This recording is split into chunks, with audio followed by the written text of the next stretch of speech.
కథ కాదు జీవితం.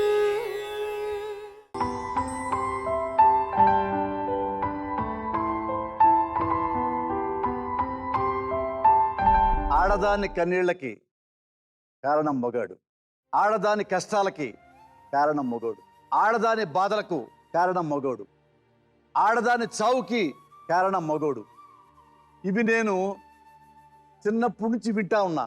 మా నాయనమ్మ దగ్గర, మా అమ్మమ్మ దగ్గర, మా అమ్మ దగ్గర, ఊళ్ళో వాళ్ళ దగ్గర ఎవడో మాట్లాడినా 100కు 100% అబ్బా ఈ అమ్మాయి తెగేడుస్తుంది, మూడెంత దుర్మార్గుడు, ఈ అమ్మాయి తెగేడుస్తుంది, అన్నెంత దుర్మార్గుడు, తండ్రి ఎంత దుర్మార్గుడు, మగాళ్ళని కొట్టకుండా ఆడపిల్లలను కొడుతున్నాడు అని చెప్తా ఉంటే నేను హంబక్కు, ఎందుకు ఆడాళ్ళందరూ ఎందుకు కష్టాలు పడుతుంటారు, మగాళ్ళందరూ సుఖంగా ఉన్నారా, మగాళ్ళలో ఏడ్చేవాళ్ళు లేరా, మగాడంత బలవంతుడా, ఆడదాన్ని తొక్కేస్తాడా అని నేను చాలా అనుకొని ఇంత హంబక్కు అనుకునేవాడిని.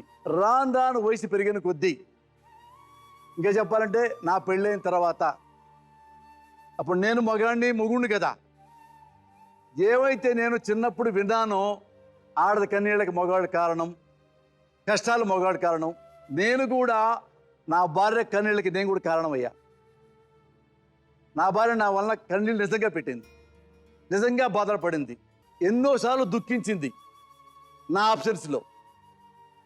కొన్నాళ్ళ తర్వాత నేను రియలైజ్ అయిపోయా, అవును కదా నేను చిన్నప్పుడు చాలా చాలా విన్నాను, అబద్ధం అనుకున్నాను, నేను మగాడినే వెధవని, నేను ఎందుకు తిట్టాలి నా భార్యని, ఎందుకు కంట్రోల్లో పెట్టాలి నా పెళ్ళాన్ని అనుకున్నాను. అదే నా పెళ్ళం నన్ను అనలేదే, ఎక్కడికి వెళ్తున్నావు ఈ టైం దాకా అని ఎప్పుడు నా భార్య నన్ను అడగలేదే, ఎప్పుడు నా జేబులు చెక్ చేయలేదే, ఎప్పుడు నన్ను సాటిస్ట్ లాగా ప్రవర్తించలేదే, నువ్వు దాంతో తిరుగుతున్నావు దీంతో తిరుగుతున్నావు అని. మరి నేను ఎందుకు నా భార్యని 7 కల్లా ఇంటికి రావాలి, నువ్వు 7 దాకా ఏం చేస్తున్నావు గంట అని నేను కూడా అడిగా. అని అడగడంలో అనుమానం మగుండి కాదు, ఇట్టు ఉండాలా ఆడదంటే అనుకునేవాడిని. రాను రాను నాకు బుద్ధి వచ్చింది, సిగ్గు వచ్చింది, కొంచెం నాలో కొంచెం మార్పు వచ్చింది. తప్పు కదా, ఇదే బాధ నన్ను నా భార్య పెడితే నేను ఊరుకుంటానా, తిడతా, కనీసం కొడతా, బయటికి వెళ్ళగొడతా, చివరికి విడాకులు ఇస్తా. అది నా భార్య చేయగలదా అంటే ఆడది బలహీనుడాలే కదా, మెంటల్గా చాలా స్ట్రాంగ్ అవ్వచ్చు, ఫిజికల్గా వీకే కదా, అది మన అడ్వాంటేజ్ తీసుకుంటున్నాం కదా. అలా చాలామంది మగవాళ్ళు ఆడవాళ్ళని అడ్వాంటేజ్గా తీసుకుంటున్నారని నేను ప్రాక్టికల్గా తెలుసుకున్నా. ఇదిగో ఇప్పుడు ఈ కథ కూడా అదే కథ. ఒక మగవాడు బలవంతుడు, ఇష్టుడు, తను ఏమైనా చేయగలడు, తనకు కావాలంటే ఒక అమ్మాయిని పెళ్లి చేసుకోగలడు, కొన్నాళ్ళు కాపురం చేయగలడు, వద్దనుకోగలడు, ఎలాగైతే కూరలో కరేపాకు తీసి బయట పడేస్తాడో పెళ్ళాన్ని విసిరేయగలడు, ఇంకొక అమ్మాయిని చేసుకోగలడు, మళ్ళా బిడ్డలు కనగలడు, ఆమె మోజు తగ్గిపోతుంది, మళ్ళీ వేరే ఒక అమ్మాయిని ఉంచుకోగలడు, బిడ్డను కనగలడు. రేపు అందమైన అమ్మాయి దొరికితే గౌసియాని ఈ అమ్మాయిని బయటికి వెళ్ళగొట్టి 4వ అమ్మాయి కోసం వెళ్ళగలడు. ఆ మగాడు, ఆ మగుడు పేరేంటో తెలుసా? చంద్రయ్య. అవునా? అవును సార్. నీ బాయ్ ఫ్రెండ్ పేరు చంద్రయ్యనా? అది చంద్రయ్య కథ. సరే, చంద్రయ్య తప్పులు చేస్తుంటాడు, దుర్మార్గాలు చేస్తారు, వేదవ పనులు చేస్తున్నాడు. ఈ మగాళ్ళ బుద్ధి, ఆడాళ్ళ బుద్ధి ఏమైపోయింది, గౌసియా బుద్ధి ఏమైపోయింది, ఇవన్నీ మీకు చెప్పకుండా నేను చెప్తున్నా కదా.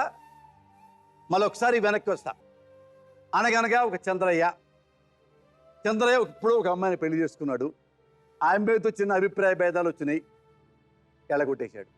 విడాకులు అయినవి లేవు కూడా తెలియదు. ఇదిగో మళ్ళీ ఈ అమ్మాయిని చేసుకున్నాడు. ఈ అమ్మాయి పేరు దేవమ్మ. ఏమమ్మా దేవమ్మ? దేవమ్మగా నీ పేరు, చంద్రయ్యగా నీ మొగుడు. చంద్రయ్య నీకు మాత్రమే మొగుడు కాదు, చాలామందికి చంద్రయ్య మొగుడే. అవునా? అలాగే 2 బిడ్డలను కన్నాడు, బాగా కాపురం చేశాడు. మళ్ళా ఎక్కడో ఈ అమ్మాయి కనపడింది, పాప అమాయకురాలు. ఈ అమ్మాయి వెనక ఎవరూ లేరు, కనపడింది, మోసం చేశాడు, నిన్ను బాగా చూసుకుంటాన్నాడు, ప్రేమిస్తున్నాడు, ప్రేమ గుర్తుగా ఒక బిడ్డనిచ్చాడు. ఇప్పుడేమంటాడు? దేవమ్మ, దేవయ్య ఇద్దరిని చూసుకుంటా, రేపు 4వ అమ్మాయి వస్తే ఆ అమ్మాయిని కూడా ఉంచుకొని మళ్ళీ చూసుకోడు అని నమ్మకం ఏంటి? ఒక భార్య ఉండగా, బిడ్డలు ఉండగా, సరే గౌసియా ఎందుకు వీళ్ళ జీవితంలోకి వచ్చింది? అది మన గౌసియాని అడుగుదాం. అమ్మా గౌసియా, నాన్న ఏ ఊరు నీది గౌసియా? పట్రియాల. చంద్రయ్య నీకు ఎలా పరిచయం అయ్యాడు? పనికి పిలిచిండు సార్. నువ్వు పనికి వెళ్తుంటావు, అలా చంద్రయ్య అనే మేస్త్రి నేను పనికి పిలిచాడు. పని పిలుస్తా అంటే రోజు పని పోతాను వస్తాను, అట్లా ఎన్నోసార్లు పోయినాం వచ్చినాం. వచ్చినాక పనుల కాడికి వచ్చి ఈయన పనికి వచ్చి మేము పనికి పోయినాక ఆయన ఎక్కడ ఉండేదో ఎక్కడ పోయేదో తెలియదు. మధ్యరాత్రి వస్తాడు, 12 గంటలకు వస్తాడు, 1 గంటకు వస్తాడు అని ఇతను మాకు వచ్చి లొల్లి చేసేది. నీకన్నా ఉంటాడు, నీ దగ్గర తింటాడు, నువ్వు మాకు పైసలు ఇవ్వటలేదు, నువ్వు అన్ని చేస్తాను అని వచ్చి మా ఇళ్ళలో లొల్లి చేసేది. లొల్లి చేస్తే మా దగ్గరకు వస్తలేడు, అమ్మ మేము పనికి పోతాను, పని నుంచి వచ్చినాం కానీ మాకు ఇదంతా తెలియదు అని చెప్పినాం. అట్లా 4-5 రోజులు అట్లా గడిచిపోయినాక ఇట్లా బలం చేస్తాను కదా అని మేము బయట పనికి పోయినాం. పోతు నువ్వు చేయబట్టి నా మొగుడు మళ్ళీ పని చేస్తలేడు అని వచ్చి మా పెద్ద మనుషులలో చెప్పింది. చెప్పినాక నేనేం చేయాలి మరి, పెద్ద మనుషులు చెప్తే మా పెద్ద మనుషులు అంటారు కదా కులం చేద్దావు, నువ్వు మాకు అవసరం లేదు, మీ అమ్మ మీ చెల్లి మాతోటి కావాలంటే నువ్వు బయటికి వెళ్ళాలి, లేదంటావా దండగా కట్టుకొని మా కులంలో కలవాలని వాళ్ళు చెప్పింది. చెప్తే అట్లా కూడా కులంలో దండగా కట్టుకొని కొన్ని రోజులు వేరే పనికి పోయినా ఇక ఈమె వస్తలేదు, నువ్వు చేయబట్టే నాకు పని దొరుకుతలేదు, పనులు వస్తలేవు అని ఈమెకు టార్చర్ పెట్టిండంట ఆయన. టార్చర్ పెడితే ఈమె వచ్చి మళ్ళీ మా మీదకి రివర్స్ వచ్చింది. నువ్వు పనికి వస్తోతా అంటున్నది, నువ్వు రాకుండా అంటున్నది, నువ్వు చేయబట్టే నా సంసారం ఆగమైంది, ఇప్పుడు నువ్వు ఏం చేద్దాం అనుకుంటావు అని వచ్చి బాగా లొల్లి చేసే వరకు మా కులం అంతా కలిసి ఇక వద్దు నువ్వు దండగా కట్టినా నువ్వు అదే పని చేస్తాను అంటే ఆమె ప్రతి ఒక్కసారి మా దగ్గరకు వచ్చి పిలుస్తుంది, ఇట్లా చెప్తాంది, ఇన్నితోటి మాకు సంబంధం లేదు, నువ్వు ఎక్కడికైనా వెళ్ళిపోమని చెప్పింది. అప్పుడు నేనేం చేయాలి సార్? ఆగం చేసిండు, ఏమో మాట చెప్పింది, ఆయన ఆగం చేసిండు. తిరిగిండు. నువ్వు ఎందుకు తిరగనిచ్చావు? ఎవరు? ఈమె వచ్చి చెప్పింది కదా సార్ అక్కడ. కాదు నాన్న, ఆమె ఏం చెప్పిందంటే నీకు వాళ్ళ హస్బెండ్కి ఏదో సంబంధం ఉందని చెప్పింది అని నువ్వు అంటున్నావు. సంబంధం ఉందని చెప్పినంత మాత్రాన సంబంధం పెట్టుకుంటారా? ఈమె వచ్చి చెప్పిన మాకు అవసరం లేదు, నువ్వు మాదేంతో పని పోయినా మాకు సంబంధం లేదంటారు వాళ్ళు, మా వాళ్ళు. అనదనుకో, అనంత మాత్రం నువ్వు చెడిపోవు కదా. చెడిపోలేదు. ఎప్పుడు చెడిపోతావు? తిరిగితే చెడిపోతావు. ఇప్పుడు రేపు చెప్తా, రేపు ఈ అమ్మాయి నేను నీతో మాట్లాడుతూ ఉంటా, మనద గురించి సంబంధం పెట్టేసింది, మనద గురించి ఎక్కడ పడ్డా చెబుతా ఉంది, మన ఇద్దరమేనే మురళీ గౌసియా అని చెప్తా ఉంది. అరే చల్ 100 సార్లు చెప్పింది కదా అని మన ఇద్దరం సంబంధం పెట్టుకుంటామా? ఇక ఆమె చెప్పినాక మా వాళ్ళు ఎలాగొట్టినాక నేను ఏం చేస్తా సార్? అటు పెట్టుకోగా మనకంటూ నీతి ఉండాలిగా, మనకంటూ క్యారెక్టర్ ఉండాలిగా, మనకంటూ ఒక బుద్ధి ఉండాలి కదా. 100 మంది 100 రకాలు అంటారు సమాజంలో. నువ్వు మంచిదానం అంటే మంచిదానం అయిపోవు, చెడుదానం అంటే చెడు అయిపోవు కదా. ఆ వాకు ఉంటే వాకు ఉంటుంది. ఇప్పుడు పోసాన మురళి దగ్గర డబ్బులు లేవు అన్నారనుకో, పేదవాడు అన్నారనుకో, నిజంగా నా బ్యాంకులో డబ్బులుంటే నేను పేదవాడిని కాదు కదా. అలాగే నిజంగా నీలో కనుక బుద్ధి ఉంటే, నిజత్తుంటే, నిజాయితీ ఉంటే వాళ్ళు అన్నంత మాత్రం చెడిపోతావా? ఆ అమ్మే అందం చెప్పి ఆ అమ్మే మొగుడితో సంబంధం పెట్టుకున్నావంటే ఎంత దుర్మార్గపు ఆలోచన. నువ్వు ఆ అమ్మేని తిట్టావనుకో ఎప్పుడన్నా, నీకే వేరే వాడితో సంబంధం ఉందని సంబంధం పెట్టుకుంటుందా? పెట్టుకోదుగా. మరి నువ్వు ఎందుకు పెట్టుకున్నావు? ఎంత తప్పు గౌసియా. ఆమె టార్చర్ పెట్టింది సార్, నాకు చాలా టార్చర్ పెట్టింది. కాదు నాన్న, నా వాళ్ళ దగ్గర పోకుండా చేసింది, మా కులంలో పోకుండా చేసింది, నన్ను ఎక్కడ కూడా ఇట్లా నిలబడి కష్టం చేసుకొని తినేటట్టు కూడా చేయలేదు ఆమె. రేపు నువ్వు దొంగ అంట, నువ్వు దొంగతనం చేసేస్తావు. ఇక దొంగ అంటే దొంగతనం చేయవుగా, ఈ తప్పు నీకు తెలుసుగా. మరి తిరగటం అంతకంటే మహా తప్పు కదా. మరి ఎందుకు ఆమె టార్చర్ పెట్టినంత మాత్రాన నువ్వు అట్ట మారిపోతావా? ఎట్ట మారిపోతావు గౌసియా? నీకు క్యారెక్టర్ లేదా? నువ్వు ఆడపిల్లవు కదా. పోలీస్ స్టేషన్కి వెళ్ళు, ఏమండి వాళ్ళ హస్బెండ్కి నాకు ఎలాంటి సంబంధం లేదు కానీ పిల్ల టార్చర్ పెడుతుంది అని పోలీస్ స్టేషన్కి వెళ్ళావా?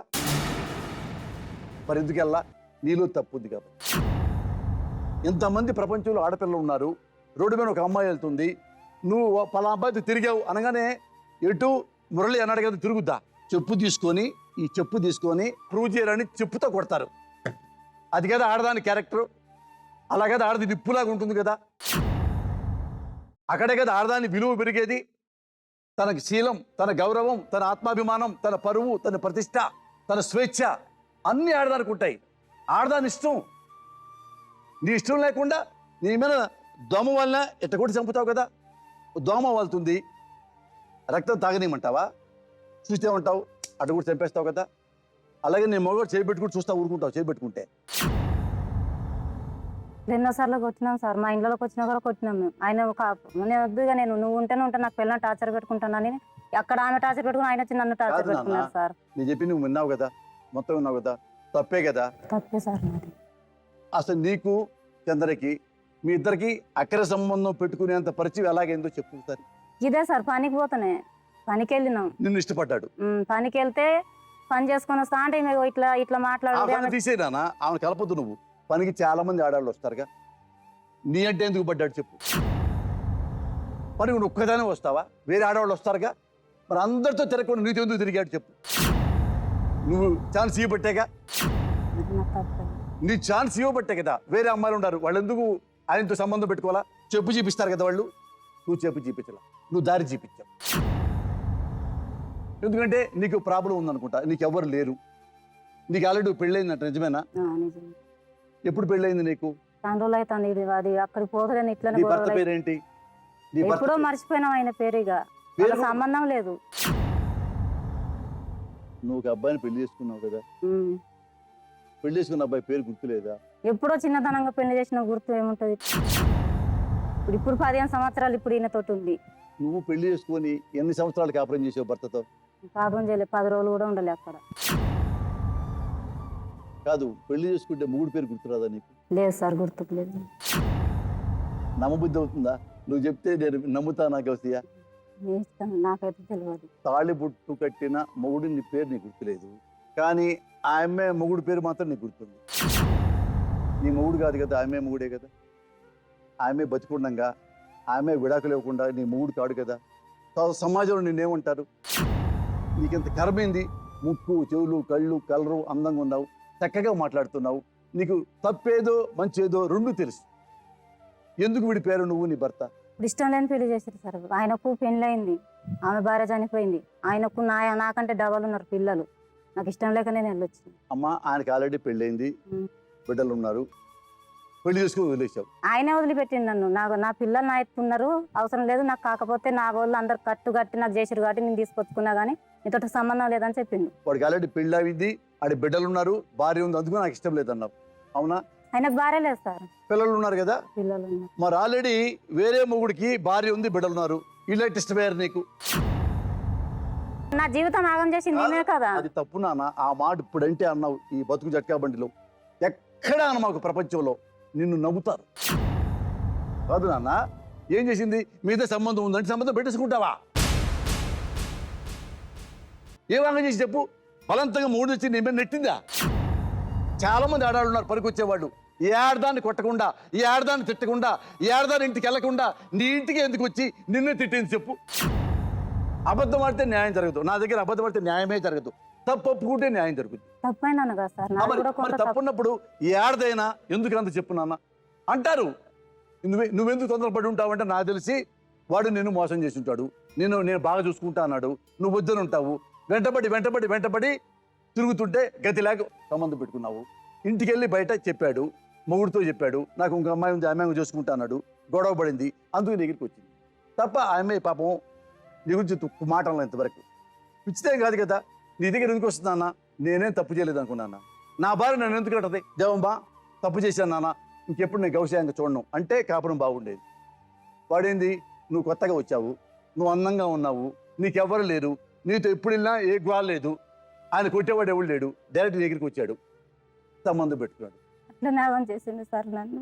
చేస్తాడు, అందుకే నేను నిజం చెప్పింది. అట్లా చేశాడు కదా. మరి ఇప్పుడు చూడు, ఇప్పుడే మగ మహారాజులాగా ఇద్దరు అంటున్నాడు. రేపు మూడో అమ్మాయిని ఉంచుకుంటాడు, గ్యారంటీ ఉంచుకుంటాడు. అప్పుడు నువ్వేమైపోతావు? ఎంత నామర్తా నీకు నాన్న, ఎంత రోత, నీకేం కర్మ. నిజం చెప్తున్నా, అదిగో ఆ అమ్మాయి కంటే నువ్వు 100 రెట్లు బాగున్నావు. నువ్వు మళ్ళీ నీకు మంచి సంబంధం వచ్చేది, మంచి పని దొరికేవాడు కూడా నీకు. వాడు మాయ మాటలు నమ్మావు, వాడు వలలో పడ్డావు, వద్దు అనుకుంటానే వాడితో ఉన్నావు. చూడు ఇప్పుడు నీకేం న్యాయం చేయగలడా? ఓరనే నామకే వస్తే మెహర్బానీ కోసం ఉంచుకుంటా, ఏం కాదు అంటాడు. కుదురుద్దా? కోర్టుకి వెళ్తే ఆమె రేపు కోర్టుకి వెళ్ళిపోయింది అనుకోమా, ఇప్పుడు లాయర్ గారు వస్తారు, కోర్టుకి వెళ్ళింది అనుకో, నువ్వెవరివే అంట జడ్జి గారు, ఏం చేస్తావు? ఈ మాట చెల్లదు అక్కడ. అమ్మా నువ్వు ఏడుస్తున్నావు, నాకు బాధ వేస్తుంది, నువ్వు కూడా నా చెల్లెలు లాంటివి. నాకు చాలా బాధగా ఉంది, ఎందుకంటే నువ్వు దుర్మార్గురాలు కాదు, నువ్వు మోసగెత్తేవి కాదు, నువ్వు మోసపోయావు.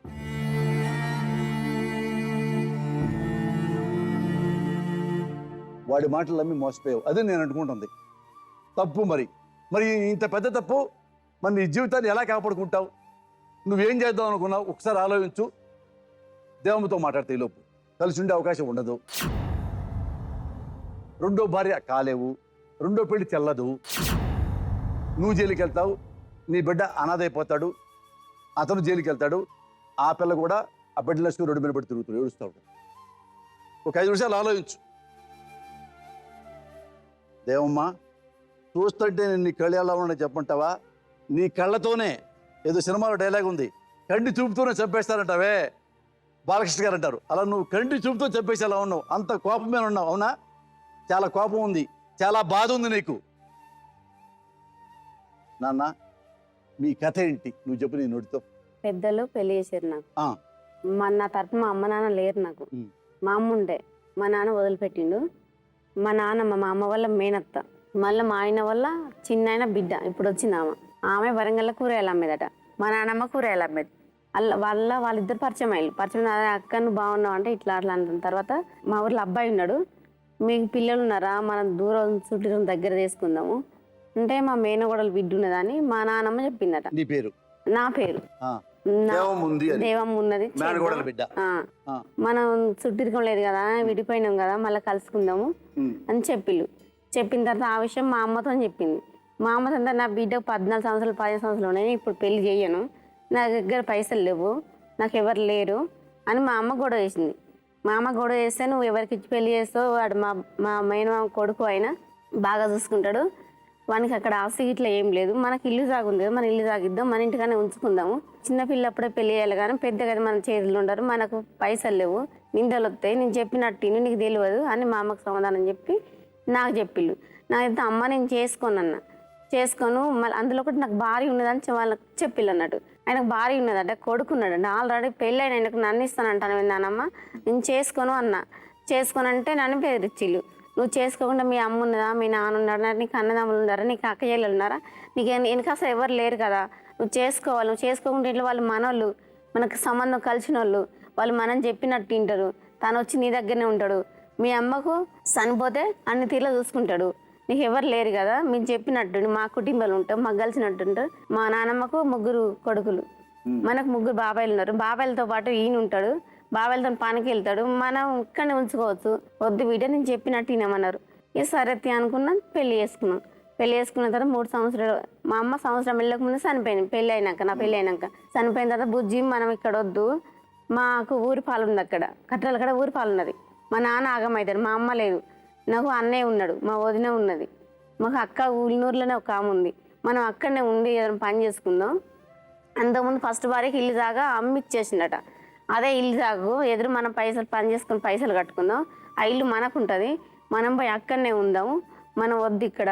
మళ్ళీ నాకు మా అమ్మ నేను ఒక్కదాన్ని ఎరగి రంజి పెట్టుకున్నాను, మా అమ్మ చనిపోగానే రంజి పెట్టుకుంటే నీకు హెల్త్ బాగాలేదు కానీ అక్కడ ఉంటే కొంచెం మర్చిపోయినట్టు అయిపోతుంది, నువ్వు అక్కడ రాబుజ్జి అంటే మా నాన్నమ్మ అన్నది, వద్దు నా పిల్ల నాగం చేయకు, అది వాళ్ళ అమ్మ చచ్చిపోయింది, పెళ్లి కాగానే వాళ్ళ అమ్మ చచ్చిపోయింది, ఈ మధ్యలో మళ్ళీ దూరం చేస్తా, వద్దు బిడ్డ నువ్వు ఈయనే ఉండు, పని చేసుకుంటే బతుకు, బుజ్జి రాదంటే వాళ్ళు ఏం చూసి నన్ను తీసుకెళ్ళిపోయింది. అక్కడ రావాలే వద్దు వాళ్ళు అట్లనే చెప్తారు, మనూరు పోయినాక అక్కడనే ఉన్న తర్వాత అక్కడ ఉన్న సంవత్సరం నా కొడుకు కంట్లో పడ్డాడు.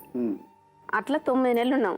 9 నెలల తర్వాత మా 5 నెలలప్పుడు సీమంతం చేసిండు మా అమ్మ నాన్న, అప్పుడు బాగానే ఉన్నాం, బాగానే చూసుకున్నాడు.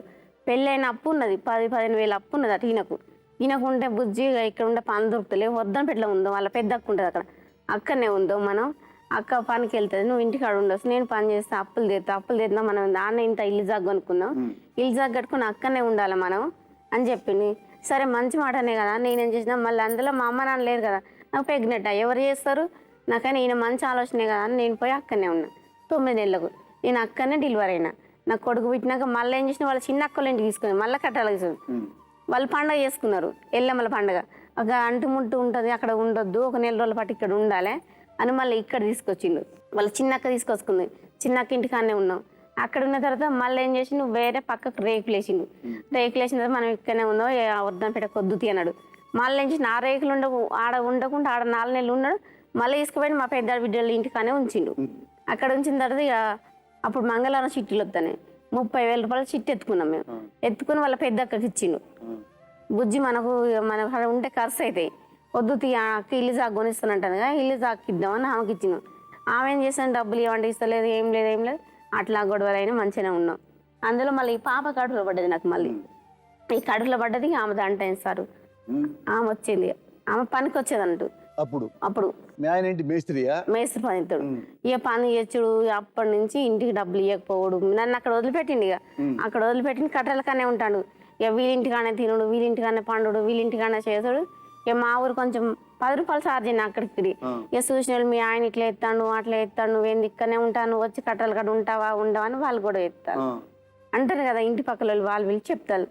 ఆయన నేను చూసి 2-3 సార్లు నువ్వు ఇట్లా చేస్తాను అంటే అట్లా నన్ను ఇక్కడ వదిలిపెట్టినావు, నువ్వు నన్ను ఎందుకు ఇట్లా చేస్తాను, నన్ను ఎందుకు చేసుకున్నావు, మా అమ్మ నాన్న లేరా, నన్ను ఎందుకు ఇబ్బంది పెడతాను ఇట్లా అని అడిగిన.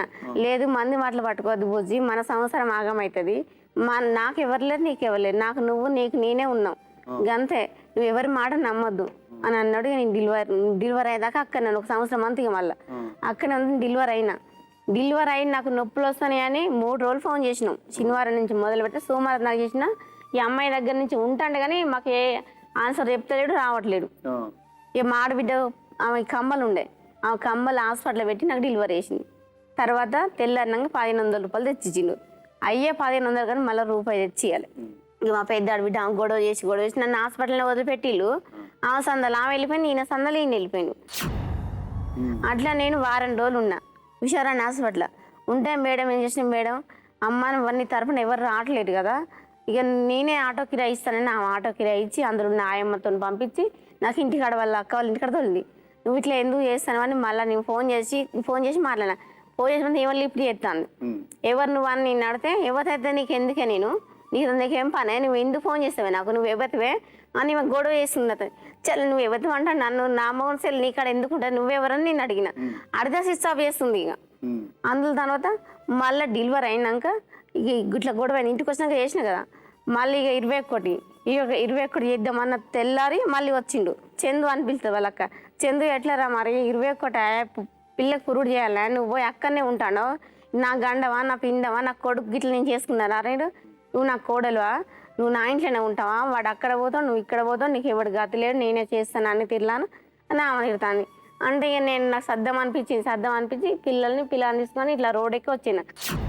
వాళ్ళ ఇంటి పక్కకు చుట్టూ బండ్లు ఉంటారు. ఇక వాళ్ళందరూ వచ్చి గుంజుకొచ్చిళ్ళు, నువ్వు ఇట్లా చిన్నపిల్ల తల్లి 21 కూడా వెళ్ళే అట్లా పోతే ఎట్లా అమ్మ, నువ్వు మేము మాట్లాడతారా అని వాళ్ళు తీసుకొచ్చి వాళ్ళ ఇంటికాడ ఉంచిన తర్వాత వాళ్ళ పెద్ద కొడుకు, ఏంది మామయ్య నువ్వు ఇట్లా ఫోన్ చేస్తా, నువ్వు రావట్లేదు, అత్తమ్మ గొడవ పెట్టుకుంటాను, అమ్మ గొడవ పెట్టుకుంటారు అని మా పెద్ద బిడ్డ వాళ్ళ కొడుకు ఆయన మాట్లాడితే తెల్లారు వచ్చిన తర్వాత ఇక బుజ్జికి గొలుసులు తెద్దామంటే పైసలు అంతలేవు, నేను మళ్ళీ మరతెల్లారు అంత ఎత్తా, నువ్వు ఇక్కడ వద్దు, ఇక్కడ మా మరదల వల్ల నేడిన చెర్ల, ఇక వీళ్ళు గొడవ ఎత్తారు వాడు గొడవ ఎత్తారు, నువ్వు ఇక్కడ అసలే వద్దు, మీ మరదల కాడ నల్లోళ్ళు ఉండొద్దు పమ్మని మా మరదల కాడ నేడిన చెర్లకు తీసుకెళ్ళిన తర్వాత నేను 21 వెళ్ళకుండా అక్కడ ఉన్న తర్వాత ఈ అమ్మాయిని తీసుకొని గొలుసులు పట్టుకొని నాకు బట్టలు పట్టుకొని ఇగో ఈ అమ్మాయి నీకు పెట్టేదానికి వచ్చిందని ఆ సొమ్ము పట్టుకొని అక్కడికి వచ్చిళ్ళు. అక్కడికి వచ్చినాక నేను ఏం చేయాలి, చుట్టుపక్కల జనం ఉన్నారు, వాళ్ళు మా అన్న వాళ్ళు, నా పరిస్థితి ఎలా ఏంది ఇట్లా అవుతుంది, ఈ అమ్మాయిని తీసుకొని నేను పని మనం చెప్తే ఇంటలేడు, ఏకంగా ఆమె తీసుకునే వచ్చింది ఏంది నా దగ్గరికి, నాకు టెన్షన్ అంత భయం అవుతుంది. ఇక నేను ఏమనలేదు, అప్పుడేకనే ఊకున్న తర్వాత ఇక మా అన్నతో అంటాడు కదా, ఇక నేను ఈ అమ్మాయిని చేసుకుంటాను, ఈ అమ్మాయితోనే ఉంటాను, మా మేనమా వల్ల అల్లుడు అయినా సరే మీ ఇష్టం ఏమన్నా చేసుకుని మాకు సంబంధమే లేదు, నేను మీరు చుట్టపోను, నేను మా ఇంటికి మీరు వచ్చింది మీతో కూడా పడతాను, నేను బాగోదన్న, ఇక మీ ఇంటికి మీరు వెళ్ళిన మా ఆయన బస్సు ఎక్కించింది, మా ఇంటికి పంపించింది. మా ఇంటికి పంపించిన తర్వాత మళ్ళీ తీసుకొచ్చి కట్టెల కాడనే ఉంచిండు, నన్ను వేరే గుడి చేసిండు, కట్టెల కాడ ఉంచిన తర్వాత ఇక మా ఇంటి దగ్గర ఉండుడే లేదు, 24 గంటలు వాళ్ళ ఇంట్లోనే ఉంటాడు, వాళ్ళ ఇంట్లోనే తినుడు, వాళ్ళ ఇంట్లోనే. ఇక నేను ఒక రోజు పనికాడికి పోయారికి 2 తాగిలు పడుకున్నారు. ఒకళ్ళు చెప్తానేమో నమ్మొద్దంటివి, నువ్వు చేసే పని ఏంటిది ఇక్కడ, నువ్వు ఎందుకు చేస్తావు ఇట్లా అని నేను బియ్యం కార్డు పట్టుకొని బియ్యం కార్డు పోయి తీసుకొని వస్తా. ఇక నన్ను తిడుతానని ఇక బాయిలో పడతానని ఇంటి పక్కన కూడా అడిగాను సార్ ఎంక్వైరీ వెళ్ళి, బాయిలో పడతానని రోడ్ అవతల దాటింది. ఇక రోడ్ అవతల దాటితే ఇక ఈ ఊరుకు అడగ వాళ్ళ ఇక్కడ పోయి నాకు సంబంధం లేదు అనుకున్నా. అప్పుడు నేను బియ్యం తెచ్చుకున్నా, అప్పుడు నెల దాటుతాను, నెలకు వచ్చింది. ఇక బియ్యం తెచ్చుకున్నా, ఇంట్లో వేసుకున్నాక ఇక తెల్లని దాకా ఒక్కటే కొట్టున్నాను వచ్చి, మా ఆయన నువ్వు చేయబట్టి అది చేస్తాను అంటుంది, నేను సావాలన్నా బతకాలన్నా, మరి నువ్వు చేసే పనులు ఏంటి, నువ్వు అనొద్దంటివి, నీకు ఎవరు లేరంటావు, నాకు ఎవరు లేరంటావు, అమ్మ నాన్న లేరంటావు, నాకేమన్నా అయితే నీకు ఎవరు లేరు అని చెప్తే, ఇప్పుడు నువ్వు చేసే పని ఏంటి, దాన్ని ఎందుకు ఇట్లా కూడా చంపుతాను అంటే ఆ ఇంటి పక్కల వచ్చిళ్ళు వాళ్ళు తిట్టిన తర్వాత మళ్ళీ ఏమైంది, మళ్ళీ 2-3 రోజులకు మళ్ళీ పని మానేసింది. నువ్వు పనికి ఎందుకు పోతలేవు, మరి ఇంట్లో వెళ్ళేలా ఈమెకు అప్పుడు చలి జ్వరం వచ్చింది, చిన్న పిల్లలు మందులు లేవేళ్ళు, చేస్తలేవు ఎందుకు చేస్తలేవు, నేను అది వస్తేనే పనికి వెళ్తా లేకుంటే పనికి వెళ్ళా అంటాడు. ఇక నువ్వే పో అదే పని నాకు సంబంధం లేదు నేను సపడెక్కనే ఊకున్నా. అట్లనే తిరిగి ఉన్నారు. ఉన్న తర్వాత ఇక నా బిడ్డ 2 సంవత్సరాల పాప అయింది. అప్పుడు కూడా నేను పోలీస్ స్టేషన్ పెట్టిన, పెద్ద మనుషులనే మాట్లాడుకుందామని. నన్ను అంత దూరం పోకుండా కుల పెద్ద మనుషులనే మాట్లాడుకున్నాక కుల పెద్ద మనుషులు ఏమన్నారంటే ఇక ఈమెను పిలిపించిల్లు, వీళ్ళ అమ్మని పిలిపించిల్లు. ఇట్లా తిడుతుంది అట్లా వేస్తుంది అనగా నేను అన్నా కదా, నాకు తప్పేం లేదు, నేను చూసిన కాబట్టే అన్నా. అమ్మ అట్లా వేసి తప్పు కదా. ఇప్పుడు నా పిల్లలు ఆగమవుతారు, నేను ఆగమైతే నాకు అమ్మ నాన్నలేరు, అత్త మామలేరు, వెనక సర్లేరు, తెలియదాకా కూడా రావట్లేదు. నేను నా 2 పిల్లలు వేసుకునే పంటానా, మరి నేను ఎక్కడికి వెళ్ళాలి తెలియదాకా మీరు రానిస్తారా? ఒక రోజు రానితో 2 రోజులు అంటే ఎప్పటికి రానియరు కదా అని వాళ్ళు నడితే ఈ పెద్ద మాసలు ఏం చేస్తారు, ఈ అమ్మాయిని ఆమెను వెనకనే తప్పించిల్లు. ఇక వాళ్ళు లేరు వాళ్ళు వెళ్ళిపోయిళ్ళు. నువ్వు ఎవరు చెప్తా పంచదు అంటారు. ఇక సరే అనుకున్నా, ఈయన చక్కదానమే చక్క మందిని అంటే నాకు ఏమొస్తుంది అనుకున్నా సపరేట్గానే ఊకున్నా. ఇక మళ్ళీ సంక్రాంతి పండుగ వస్తుంది. పండుగ వస్తుంది తర్వాత నేను ఒరివేయబోయి వచ్చారు కథ ఈమెను తీసుకొని వరంగల్లో ఉన్నాడు. నేను పని వచ్చి నా బిడ్డను నా కొడుకును వాళ్ళ అక్క వాళ్ళ ఇంటికి వదిలిపెట్టిండి వెళ్ళిపోయినాడు. ఒక రోజు అయింది, 2 రోజులు అయింది, 3వ రోజు ఈమె లేదా అని చెప్తారు అందరూ. ఊళ్ళో పలాంది లేదంట కదా, పలాందులు ఏమన్నా లేదంటే ఇక నేను వాళ్ళ అమ్మ దగ్గరికి వెళ్ళిన. వాళ్ళ అమ్మ దగ్గరికి ఏమన్నా కదా, ఈమెకు కుక్క కరిచింది, మా అమ్మాయిని. ఇప్పటికీ ఉన్నాయి కాట్లు, పిచ్చి కుక్క కరిచింది. ఎట్లా కావాలని మా మరుదు ఉన్నాడు ఇంటి పక్కకు. ఎట్లా అన్నకి ఇట్లా లేడా, బుజ్జి మంచిగా లేదా, కుక్క కరిచింది, ఒకసారి ఫోన్ చేయరా నెంబర్ ఉంటుందంటే ఫోన్ నేను చేస్తే లేపుతలేడు. మా వేరే సెల్ వాళ్ళ ఆయన తమ్ముడు కాబట్టి ఆయన సెల్ అందులోకి వెళ్ళి చేసి ఫోన్ లేపి మాట్లాడతాను. అన్న ఎక్కడికి పోలేదు వదిన, నువ్వేం టెన్షన్ పడకు, వస్తాడంటే నేను ఫోన్ చేసి చెప్పినా అని అన్నాడు. అన్న తర్వాత మళ్ళీ నేను ఎట్లా ఇలా అడ్రస్ చెప్తలేడా మా ఆడబిడ్డను, అక్క నేను దండం పెడతారా, నాకు భయం అవుతుంది, నా బిడ్డ బతికేటట్లేదు, ఈయన లేడు ఎక్కడ పోయిండో, వాళ్ళ ఇంటికి అమ్మ కూడా లేదంట, ఒకసారి ఒక మాట ఏమంటే పోయి అడుగుతానేమో చెప్తే చెప్పింది లేకుంటే లేదు అని వాళ్ళ ఇంటి వాళ్ళు రమ్మంటే నేను రామంటాళ్ళు. నేను ఒక్కదాన్నే వాళ్ళ ఇంటికి వెళ్ళిన. నేను అక్కడికి వెళ్ళరికి వీళ్ళ అమ్మ పేరు మైబు ఇట్లా బాబాయ్కి ఇట్లా వచ్చిండారా కనబడతలేడు 2-3 రోజులు అవుతుందని అంటే ఎవతే ఇక్కడికి వచ్చి మాట్లాడేది, నువ్వు ఎవరి మమ్మల్ని అడిగేతుంది కానీ వీళ్ళ అమ్మ వీళ్ళ చిన్నమ్మ వీళ్ళ చెల్లె మొత్తం ఉరికొచ్చింది నా మీద కొట్టడానికి. అక్కడ ఇంటి పక్క గౌన్లు వాళ్ళందరూ గట్లా అంటాను ఏంది ఆ పోర్లో మంచిగా లేదట, తెలియదు అని చెప్పరా, లేకుండా లేదాను అట్లా ఎందుకు తిడతారు, అట్లా ఎందుకు వస్తుంది, ఆ గౌన్లు చేయబట్టి నేను బతికిపోయినా. అది అట్లా అయిపోయిందా. అట్లా అయిపోయిన తర్వాత మళ్ళీ ఏమైంది, 1 రోజు అంది 2 రోజులు అంది, మళ్ళీ ఎంజిఎంకి వెంటనే తీసుకెళ్ళినాం. మాకు మందు తీసేసి 3వ రోజుకి మళ్ళీ పోవాలి. మళ్ళీ పోయారికి ఇప్పుడు మా పెద్ద బిడ్డ ఉందా, వాళ్ళ అత్త వల్ల వాళ్ళ ఆడబిడ్డ వల్ల కోడలు వరంగల్ ఉంటుంది, వాళ్ళని పట్టుకొని వీళ్ళు కిరాయి రూమ్ తీసుకొని పక్కకు ఉంటాలట. నేను అక్కడ హాస్పిటల్కి వెళ్ళిన. హాస్పిటల్కి అత్తమ్మ బాగేనా అని ఆమె అడిగింది. బాగేరా అని అన్నా. మామయ్య నైట్ వచ్చాక డబ్బులు ఇచ్చిండా, బుజ్జి కడ మంచిగా లేదట కదా అంటాడు. మామయ్య సరే వచ్చిండ్రా ఇచ్చిండు, మరి ఉన్నాడా పనికి వెళ్ళిండని నేను అన్నా. ఉన్నట్టున్నాడు, వస్తానా మరి ఇంటికి వస్తామని ఆమె అన్నది. వస్తారా అని నేను అన్నా. ఇక మరి వెళ్దాం రానగానే ఆమెతో తీసుకెళ్ళినా. అదే వాళ్ళ ఆయన ఫస్ట్ వెళ్ళి చూసి వచ్చినాడు. వాడు ఉన్నాడో లేడో ఆమె దగ్గరికి ఎందుకు ఇక్కడ పిలిపిస్తుంది వాడిని అన్నాడు. ఎందుకు నేను రూమ్ కూడా చూస్తా కదా, మళ్ళీ ఎప్పుడన్నా వచ్చే దానికి బాగుంటుంది కదా బిడ్డ, నేను వస్తాను అని నేను అన్నా. అనగానే ఈమెన్నది. ఇవి ఉన్నాక ఇక నేను ఇవన్నీ ఏమంటా, నేను నా భర్త వచ్చినాకనే మాట్లాడతాను అనుకున్నా. సపడే కూకున్నా. ఆయన వచ్చేసరికి 5-6 అవుతుంది. నువ్వు ఎందుకు వచ్చినావు ఇక్కడికి అంటాడు. వెళ్ళిపో అంటాడు. నేను ఛార్జీకి డబ్బులు ఇస్తే వెళ్ళిపో పిల్లలని తీసుకొని అంటాడు. ఇప్పుడు నాకు వీలు ఉండదు, నేను వెళ్ళిపోవాలని మళ్ళీ బైక్ ఎక్కుతాడు వాళ్ళది. అరే అట్లా నువ్వు పోవద్దు అనగానే ఆయన అన్నాడు పక్క మీసాడు, ఏంది వాయన్ని ఈమెవరు అని అన్నాడు. మా ఒక్కవనే అంటివి, పిల్లలు లేరంటే పిల్లలు స్కూల్లో చదువుతారు, హాస్టల్ వేసినది అంటివి, ఎక్సైమ్ ఉన్నది అంటివి, ఇదంతా స్టోరీ ఎక్కడని పక్క మేస్త్రీలు అడిగిళ్ళు. అనగానే ఇక ముఖం కిందకి వేసిండు.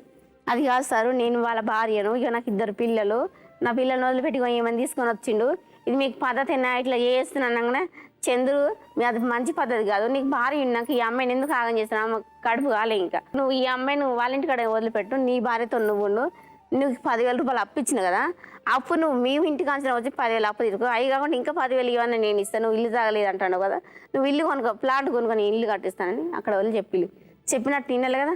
అట్లా వినకుండా నువ్వు ఏమొద్దు అన్నాడు. ఆయన వస్తేనే పోతాను, నేను అట్లనే ఉన్నా. ఇక ఈమె వంట ఎత్తాన్ని పని చేసుకుంటాను, ఇక మనం ఏమంటాం. సరే అనుకున్నా. అన్నం వండింది, నాకు అన్నం తినబుద్ధి అయితే లేదు, ఇక పిల్లలు తినబెట్టింది.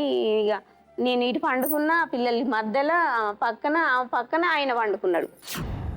ఇక నాకు నిద్ర పడతలేదు, నేను ఎందుకు వచ్చిందా అని తల బాదుకుంటాను. ఇక సపడకనే ఊకున్నాయి కదా, అట్లా ఇట్లా తెల్లారండి. సపడకే నువ్వు తినకుండా మంచిగా పోదాం అంటాడు. మళ్ళీ సరే మంచిది అనుకున్నా. ఇక రా మరి నువ్వు వస్తేనే పోతానని నేను వస్తేనే పోతానంటే మరి దీన్ని ఎక్కడ తోలాలంటాడు. ఇప్పుడు ఏమంటాడు? ఇప్పటికి ఏమంటానంటే నాకు మొదటి భార్య ఉన్నది, నాకు వద్దు, నువ్వు వెళ్ళిపో, నాకు సంబంధం లేదు. నాకు ఆమె ఉన్నది, నాకు మొదటి భార్య, మాకు వాళ్ళిద్దరు చాలు, నువ్వు నాకు సంబంధం లేదు, నువ్వు వద్దు. ఎవరిని? నన్ను. నువ్వు ఎందుకు కేసు పెట్టలేదు పోలీస్ స్టేషన్ లో? పెట్టిన సార్, మహిళా పోలీస్ స్టేషన్ లో పెట్టిన, వద్దనపేట పోలీస్ స్టేషన్ లో పెట్టిన. అక్కడ అయిన తర్వాత వీడికి కాంపిటీషన్ కావాలన్నారు. ఫస్ట్ ఆమె ప్రెగ్నెంట్ అయింది, వరంగల్కి వెళ్ళి కదా, ప్రెగ్నెంట్ అయింది, కాంపిటీషన్ కావాలంటే 1 సంవత్సరం అంతా ఉన్నాం మేము. కరెక్ట్ కాదు. కరెక్ట్ కేసు పెడితే అమ్మటే అరెస్ట్ చేస్తారు కదా నీ మొగుడిని. చేసిన తర్వాత కుల పెద్ద మనుషులు తీసుకొస్తారు. అది తప్పు కదా. కుల పెద్ద మనిషి ఎందుకు వెళ్ళావు నువ్వు? ఎస్ఐ గారికి వెళ్ళాలి కదా. ఎస్ఐ దగ్గరికి వెళ్ళినాక వాళ్ళని తీసుకొచ్చిండు. తీసుకొచ్చిన తర్వాత ఈడిపోతే బాగోదు అత్తమ్మ, అది ఆగమైంది కదా, నీకు 2 పిల్లలాయే, నువ్వు అట్లా చేయొద్దు, న్యాయం కాదు, నువ్వు ముఖం చూసి అనగానే ఈమె వచ్చి కాళ్ళు పట్టుకున్నాడు, ఆయన వచ్చి కాళ్ళు పట్టుకున్నాడు, ఇక నన్ను చంపుతానని టార్చర్ పెడతాడు మా ఆయన. ఇప్పుడు నీకేం కావాలి? నాకు నా పిల్లకి న్యాయం చేయండి సార్, నాకు ఆయనతో టార్చర్ భరించలేక చచ్చిపోతానా. నీకు కావాలా వద్దా? నాకు వద్దు. ఇప్పుడు మేన వద్దు, వీళ్ళిద్దరు కావాలా నీకు? కావాలి సార్. నీ మళ్ళీ కొత్త జీవితం వద్దా నీకు? ఇక ఈ సంతోషం సరిపోతుంది కదా సార్. ఇప్పుడు మళ్ళీ వచ్చినా నాకు మళ్ళీ అమ్మాయిని ఎట్లా తీసుకొస్తాడు? అవిడాకులు ఇచ్చేస్తావు నాన్న, నువ్వు ఎలా బతుకుతావు? మీరు ఏమైనా దారి చూడండి సార్, నాకు ఆయన తను తట్టుకోలేను నేను. మళ్ళీ ఇప్పుడు తింటాడు, ఆడ ఇన్నాడు, మళ్ళీ పోయి వాళ్ళ ఇంటికానే ఉన్నాడు, డ్రామా ఆడతాడు. పిలిచి మాట్లాడండి. ఇప్పుడు కూడా మళ్ళీ నాకు ఇక్కడ అంటాడు, మళ్ళీ ఆమెతోనే ఉంటాడు. ఇక ఎందుకు వచ్చింది మరి? సరే మాట్లాడదాం, పిలిచి మాట్లాడండి సార్. చంద్రయ్య ఒకసారి రా బాబు.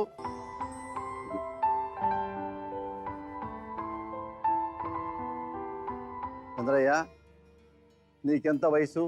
45 అంట. 45. నీకు నా మాట వినపడుతుందా? ఆయన నీకు ముందు కొట్టి అలవాటు ఉందా? సాయంత్రం కండిషన్లో ఉన్నావుగా. నువ్వు మేస్త్రివి, తాపీ మేస్త్రివా? నీకేమన్నా మదపిచ్చ ఉందా? తెలుసా నీకు మదపిచ్చ అంటే? ఆడాళ్ళని చెడగొట్టాలి అనేది మదపిచ్చ. నీకు మదపిచ్చ ఉంది అని అనుకుంటున్నా, నీకు ఉందా లేదా? లేదు, మదపిచ్చ లేదు. నీకు ఎంతమంది పెళ్ళాలు? పెళ్ళాలంటే తాళబొట్టు కట్టినోళ్ళు. నీ ఫస్ట్ పెళ్ళాం పేరేంటి? శాంతమ్మ. శాంతమ్మ ఫస్ట్ పెళ్ళాం. ఒక పెళ్ళాం, ఆమెవరు? గౌసియా. అది నీ స్థానం. అతను తెలుసా? నాకు శాంతమ్మ పెళ్ళాం ఉంది, ఇదో పెళ్ళాం ఉంది, నువ్వెవరండి అంటే అవునని తలుపాడు. అర్థమైందిగా నీ స్థానం ఏదో. ఇందాక నువ్వు ఏడ్చావు, నిజంగానే బాధపడ్డా. అది నిజమైన కన్నీళ్ళేనా? నిజమైన కన్నీళ్ళే, నువ్వు పుట్ట. ఈ మాటలకి ఎంత పెద్ద కన్నీళ్ళు పెట్టాలి నువ్వు? ఒక ఆడదాన్ని కూర్చోపెట్టి ఈ అమ్మాయితో నేను ఉంటున్నాను అంటే ఆడద భరిస్తుందా? ఇప్పుడే నిర్ణయం తీసుకుంటావు చెప్పు. ఇది ఒకటి క్వశ్చన్. నాన్న నీకు మాట్లాడుతాను. ఇప్పుడు దేవమ్మ నువ్వు పెళ్లి చేసుకున్నావు ఇష్టపడి, నీకు భార్య ఉంది, ఏదో ప్రాబ్లం ఉంది, ఈ అమ్మాయిని కూడా చూసుకుంటా. 2 బిడ్డలు నువ్వే కన్నావుగా. నీ బిడ్డలా కాదా చెప్పు ఫస్ట్. నా బిడ్డలు. నీ బిడ్డలు, 2 బిడ్డలు కానీ ఇంకా 10 ఏళ్ళు పోతే ఆ కూతురు పెళ్లి చేయాలి, 2 చదివించాలి. నువ్వు 3 మెయింటైన్ చేస్తున్నావంటే నీకు మదపిచ్చ కాకుండా ఏముంది చెప్పు. ఏమయ్యా ఈ అమ్మాయి ఏం పాపం చేసిందా చెప్పు? ఏం పాపం చేసింది? నేను నమ్మింది 2 బిడ్డలు కానీ నువ్వు ఆమెతో తిరుగుతుంటే నిన్ను ఎదుక్కుంటూ వాళ్ళ ఇంటికి వెళ్తే నీ భార్యని వాళ్ళ ఇంటూ ఆడాళ్ళు ఏం తిట్టారో తెలుసా? తెలుసు ఎలా తిట్టారో? ఏమో కూడా తన పెళ్ళాన్ని బయట వాళ్ళు తిడుతుంటే ఊరుకుంటారటయా? చెప్పుతో కొట్టరు. మరి నీ భార్యను పట్టుకు అంత హీనంగా మాట్లాడితే ఎందుకు ఊరుకున్నావు? పోనీ నువ్వు పెళ్ళం ఉండగా ఎందుకు ఈ అమ్మాయిని చేసుకున్నావు చెప్పు. చేసుకున్నప్పుడు బాగా చూసుకోవాలి కదా. ఏంటి నీ ప్రాబ్లం చెప్పు, నేను వింటా. ప్రాబ్లం ఏం లేదు. ఏం లేదు, ఈ అమ్మాయితో నీ ప్రాబ్లం లేదు. నువ్వెందుకు ఒక భార్య ఉండగా ఇంకో పెళ్లి చేసుకోవాల్సి వచ్చింది చెప్పు. పోనీ నువ్వే చెప్పు, నేను వింటా. నిజంగా తప్పుంటే నేనే నీతో మాట్లాడతా. పనికి వచ్చింది సార్. పనికి వచ్చినప్పుడు పనికొస్తా అంటే ఇది వేరే వాళ్ళ మాటలు పట్టుకొని నా మొగను ఉంచుకున్నావు ఇట్లా అట్లా అని చెప్పని ఈమె బొబ్బ పెట్టింది. బొబ్బ పెడితే బుజ్జి పనికి ఎవరు రారు, వాళ్ళ జోలికి పోకు, అటువంటిది ఏది లేదు, నువ్వు పోకు బుజ్జి వద్దు అని చెప్పానని ఇంటికాడ మస్తు బతిలాడి నేను. ఇట్లా నువ్వు అనకు, వాళ్ళ ఇంటికి పోకు, కాకపోతే బంద్ అని చేస్తారు కానీ ఇటువంటి లేనిపోని అనుమానాలు పెట్టకు. మనకు ఇదే పని, ఇంత భూమి లేదు జాగలేదు, ఈ పని చేసుకుంటే నేను బతాం. ఈసోటి పేరు చేయకు, ఇట్లా చేయక అని చెప్పంటే వాళ్ళ ఇంటికి పోయి తడకలు గిడకలు అన్నడానికి ఇట్లా అని బాగా ఆ కులపొల్లతో బాగా లొల్లి పెట్టింది.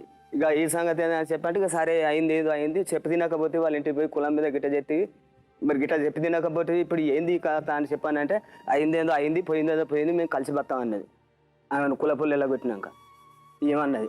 నువ్వు రాకముందు ఆమె ఏం చెప్పింది తెలుసా? చూడు రికార్డ్ అయి ఉంది, రేపు వస్తుంది టీవీలో. నువ్వు మోసగాడు ఉంది, నీ మాటలు నమ్మి మోసపోయాను అంది. నీ మాటలను మోసపోయి నీకు అజ్జేత్తా అజ్జేత్తా అని ఒక్కటే ఆడది, ఎవ్వరు లేరు, భర్త లేడు. నువ్వు దాని మీద మోసం చేసి లొంగ తీసుకున్నావు అని ఆమె చెప్పింది. ఎందుకు నీ పెళ్ళ మీద నిందలేస్తావు? నీకు ఆ అమ్మాయితో ఎలాంటి సంబంధం లేకపోతే నీ భార్యకి పిచ్చ, నీ భార్యకి పిచ్చ నీ మీద నిందలేయడానికి సంబంధం ఉండబట్టే నీ భార్య అడిగింది. నువ్వు అడగబట్టి సంబంధం పెట్టుకున్నావా? అటు పెట్టుకుంటారా? మీ ఇద్దరికి ఏం సంబంధం లేదు. అన్నా చెల్లెలు చెప్పు, నువ్వు వెళ్ళిపో. ఆ అమ్మాయి నా చెల్లి లాంటిది అన్నావా? పోనీ నా చెల్లి లాంటిది గౌసియా, నా పుట్టిన చెల్లెలే, నేను రాఖీ కడుతున్నాను, నువ్వు అనుమానించకు అన్నావా? అన్నావా? ఇంలే మాట ఇంలే. అప్పుడు ఒక మాట చెప్తా ఆగమ్మా. అప్పుడు ఎన్ని తీర్లన్నా కూడా అరే మనకి పాపం కూడా చెల్లాల్సి ఉంటుంది, గిట్లా వస్తే గిట్లా చేయొద్దు అని చెప్పానంటే ఇంట్లో ఈమె వాళ్ళ ఇంటికి పోయి తడకలు గిడకలు అన్ని పీకి తాగుతుంది. కాకపోతే ఇంకోరు తెలుసుకోండి అది నిజం అబద్ధం అడుగులు. నువ్వు గౌసి అని నా చెల్లెలు లాంటిది అనుకున్నావు. తప్పు చేసిన వాడు నేను తప్పు చేశాను సార్ అంటే కనీసం నీలో కొంచెం నిజాయితీ ఉన్నట్టు లెక్క. నీకు ఆమె నువ్వు మోసపడ్డావు. నీ పెళ్ళాం చెప్పలా, నీ పెళ్ళాం కంటే గౌసియా నీ గురించి ఎక్కువ చెప్పింది. నన్ను నమ్మించాడు సార్, నన్ను మోసం చేశాడు సార్, నేను తప్పు చేశాను సార్, వీటి వల్లనే తప్పు చేశాను సార్, ఈ అమ్మాయి తిట్టడంలో తప్పేం లేదు సార్ అని చెప్పింది. నువ్వేం చెప్తున్నావు డ్రామా ఆడి? గౌసియా నా చెల్లెలు అనుకున్నాను సార్, కానీ నా భార్య అట్టు అనలేదు, అందుకని నా భార్య అలా అంది కాబట్టి గొడవ చేసింది కాదు, చెల్లెలు అనుకున్న దాన్ని ఉంచుకున్న దాన్ని చేసేసావు. ఏమ్మా గౌసియా, విన్నావుగా? నువ్వు చెల్లెళ్ళు అనుకున్నావు ఒకప్పుడు. ఏమనుకుని తీసుకొచ్చుకున్నావు నన్ను? ఏం చేద్దాం అనుకుంటాను? మరి వీడేమైతాడు నీకు? చెల్లెలని కాదు, అట్లా భావించుకుని ఎవరినైనా పనులైనా అట్లా భావించుకునేదాన్ని నాన్న. కాదయ్యా, నీతో పని వాళ్ళు చాలా మంది ఆడవాళ్ళు వస్తారు కదా, అట్లా అనుకోవాలి నువ్వు, కానీ ఇట్లా బదనామం పెట్టొద్దు అని ఆమెకు చెప్పిన. ఇది చెప్తా, ఇల్లేనా మాట. చాలా మంది ఆడవాళ్ళు వస్తారు పని చేయడానికి. ఎవరిని అనలేదు కదా, ఈ అమ్మాయిని ఎందుకు అంది చెప్పి ప్రత్యేకంగా. ఈ అమ్మాయితో నువ్వు సంబంధం ఉంది కాబట్టి అంది. ఎందుకనరు ఆడవాళ్ళు? ఏమయ్యా, నీ భార్య వేరే వాళ్ళు తిరిగితే ఊరుకుంటావా? గౌసే వేరే అబ్బాయితో తిరిగితే ఊరుకుంటారా వాళ్ళ ఇంటి వాళ్ళు? రేపు నీ కూతురు పెద్ద తప్పు చేస్తే నువ్వు ఊరుకుంటావా చెప్పు? నీ భార్య ఎందుకు ఊరుకోవాలి? నీ మగాడికి స్పెషల్ రూల్స్ ఉన్నాయా? చేసేది టాపీ పనే. ఇద్దరు బిడ్డలు పెట్టుకొని చదువుకు డబ్బులు లేవు, తినడానికి మంచి ఫుడ్ లేదు, ఉండడానికి ఇల్లు లేదు, నీకు అమ్మాయిలు కావాలి వరుసగా. ఏమయ్యా, ఆ అమ్మాయికి ఏం చేస్తావు చెప్పు? నువ్వు ఇప్పుడు ఆ అమ్మాయికి ఏం చేస్తావు చెప్పు? ఆ పోస్ట్ పెళ్ళం కూడా కావాలన్నా ఉంటుంది కదా, ముగ్గురికి ఏం చేస్తావు చెప్పు? ముగ్గురు ఏం చేద్దాం అనుకున్నావు చెప్పు, ఇక్కడే చెప్పు. ఆ అమ్మాయి తప్పు అన్నావు కదా నువ్వు, ఆ అమ్మాయి తిట్టబట్టి దాన్ని ఉంచుకున్నా అని చెప్పావు కదా నువ్వు, అదే ఇప్పుడు ఈ ముగ్గురు ఏం చేస్తావు చెప్పు?